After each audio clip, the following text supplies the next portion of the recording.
rise and shine. Let's get ready to take on the day.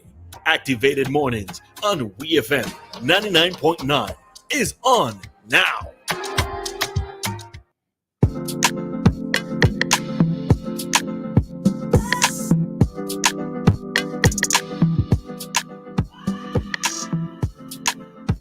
Good morning, St. Vincent and the Grenadines. The time is 7:15. Just want to say good morning to everyone locked in on 99.9 WEFM, the clean, fresh sound. You're listening to Arian with me as Roleza, and we are Activated Mornings. This morning, first Monday morning in a very long time. The weekend felt so short, but so long at the same time.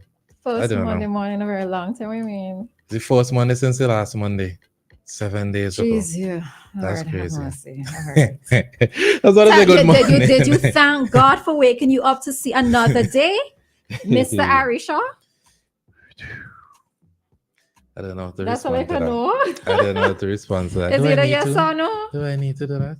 But anyways, just want to say good morning to everyone on the way to work, school, just starting your day this morning. Special good morning to those in the diaspora. Good morning to Ann, Joshua, everyone always locked in to 99.9 the Clean Fresh Sound. And good morning to you, Roleza. How are you? Morning. I am fine. I'm fine. Yeah, the weekend went quickly for me as well. Although I didn't do a whole lot, but it went quickly. So yeah, I did thank the Lord for waking me up to see another day. Just putting that out there. I'm wondering if anything exciting happened this weekend because I was so out of touch this past 2 days. I don't know. Well, is it 3 days? 2 days? From since Friday? Yeah, I don't even know if anything happened. Anything happened?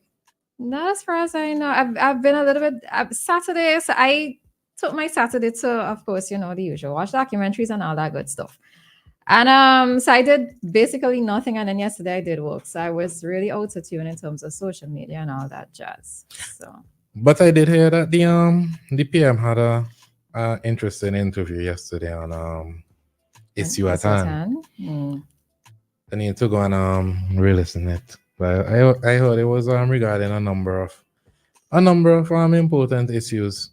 I don't know. You happen to be tuned in to Issue at Hand? I listened, but I'm trying to pinpoint exactly what was said. I know that I heard part of the discussion on the billboard. He addressed the billboard thing? No, it wasn't just. He addressed it. Yeah, he okay. did. He did. What else did I hear? It was tripping in and out, but oh yes, and for persons who may be listening online, we've been having a little bit of an issue. Well, I noticed it since yesterday with the internet, the online stream. So we're going to try to at least see if we could have that matter addressed. But for those who wish to listen to the talk segments, if you find that there is a little bit of a challenge, remember that we're already streaming online on Facebook and YouTube, so you can tune in there. Okay, wait. So the issue is on the internet? Yeah, the online streaming. Oh, radio streaming. Looks like you might have to go old school and get a little analog and take out your old radio. If you want to keep up with Activated Mornings this morning, unfortunately so, but hopefully it's rectified sooner than later. Just want to shout out my alma mater, and yes, I call Searchlight my alma mater because it is my school. It is where I learned. Yes, they celebrated 29 years of operation. Searchlight came on the scene on April 7th, 1995. Well, the paper printed abroad like all other local papers at the time, where the papers would arrive in St. Vincent one day after it was printed. I think Searchlight was the one who led this change and having the papers printed here in SVG. And there is actually a little story on Searchlight about the history of Searchlight and their milestone that they've accomplished, because next year will be 30 years of operation. And they said they would like to thank the readers and contributors, shareholders, staff, advertisers, and all who have contributed in one way or the other to the years of allowing us to stay the difficult course for these 29 years. We pay tribute to the vision and the tenacity of our first editor, the late Norma Keyser, and other departed former directors, C.I. Martin, Oscar Allen, who played pioneering roles in establishing this enterprise. Even after the death of Mrs. Keyser left us a gem in her daughter Claire, who stepped readily into her boots, embracing the technological challenges. The road ahead presents even more formidable challenges, but we will meet them and the same resolve that has marked our existence thus far. So yeah, shout out to Searchlight. Good morning to Searchlight and its staff this morning. I don't know, when I see Searchlight news, it make me smile. I really like Searchlight. Well, I think you should. One of the things that I have to hand to Searchlight is the fact that they've taken it a step further and embraced technology. They, to date, are still the only newspaper, and we have three newspaper who has an online presence. The other two, Well, Vincent Chan has a website.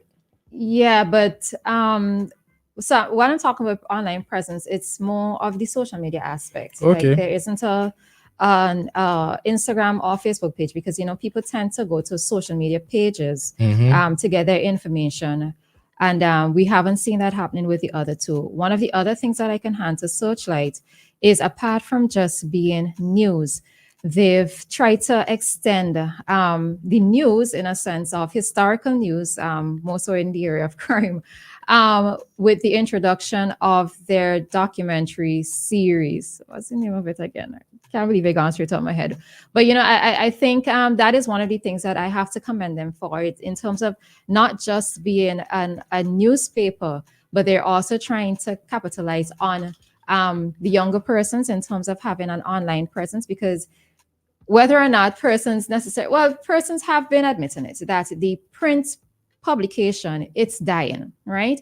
Persons no longer necessarily want to have to pick up a newspaper or to buy physical newspapers. So having that online presence makes it a lot easier for the dissemination of information. And maybe in a sense, it has been hurting the newspaper industry because this is where they would generate some of their revenue from, apart from online paid advertisements.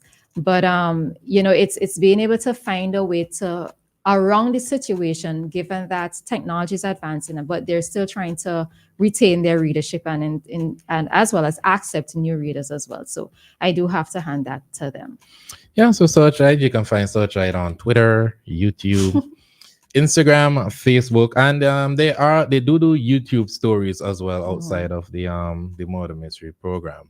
And there is the Searchlight app, of course. So Searchlight always have kept quite innovative over the years. So shout out to Searchlight this morning. And one of the things, we continue with Searchlight. Oh, finish your point. Right. And one of the other things I forgot to mention, that it's back to school day for majority of our nation's youth, apart from those who may have had to go to school during the Easter vacation for classes, right? For those doing exams, CPEA or CXC. So yeah, it's the third term. It is what persons tend to call the promotion term, which means that they have to go a little bit extra harder in terms of their schoolwork this particular term. So I know that the roadways are going to be a bit more busy, given that students and teachers are back out. So I just want to wish both teachers and students a productive third term, especially those who are setting those exams, those big exams that are sort of going to define part of their future, right? That's CPA and CXC I'm speaking about, as well as the A-levels. So all the best to all of you. Why are you laughing? Because I say A-levels? Yeah. I couldn't remember the other one. Cape, right. That you see, so right. And then there's a bit of a generation as well. There's a bit of a generation gap here. Well, not quite a generation, but yeah. There's also this story that has been making the rounds for the past week, I would say, and that is the swimming pools added to the Annisville grounds ahead of the T20 cricket. So the St. Vincent and the Grenadines is adding new features, including 4 swimming pools to Annisville cricket grounds as the island gets ready to host 5 matches in the International Cricket Council's ICC Men's T20 Cricket World Cup. Dimitri Samuel, an architect in the Ministry of Economic Planning, has redesigned the area known as the bleachers. I'm excited to announce the modern look will include a mound complete with 4 swimming pools, a classy bar, and a mini restaurant, and other amenities. This will be ready in time for Cricket World Cup 2024. In Group D, 3 matches will be played at SVG. These matches include Bangladesh versus the Netherlands on Thursday, June 13th, South Africa versus Nepal on Friday, June 14th, and Bangladesh versus Nepal on Sunday, June 16th. The remaining two matches will consist of second round quarterfinal group matchups. A team that progresses from Group C1 will compete against a team that progresses from Group B2 in St. Vincent and the Grenadines on Saturday, June 22nd, 2024. The last planned ICC Men's T20 World Cup game in St. Vincent will include a side that has progressed from Group C or C1 and Group D or D2 on Monday, June 24th, 2024. Group D will host the majority of the group stage matches in St. Vincent, consists of teams from South Africa, Sri Lanka, Bangladesh, the Netherlands, and Nepal. The ICC T20 World Cup is scheduled to take place from June 1st to June 29th in the Caribbean and the USA. So shout out to St. Vincent on that, but it's been getting mixed reviews. I personally don't understand why it's been getting mixed reviews, because I'm always for the modernization of anything that we have in St. Vincent, any business, any structure, any type of modernization, especially in that area there where they want to have the new city. I do encourage any type of modernization. All right. So initially, when I heard of this, my mind instantly went to, was this a priority, right? A priority in the sense of, was it something that was immediately needed? Last night when I looked back at the article and I looked up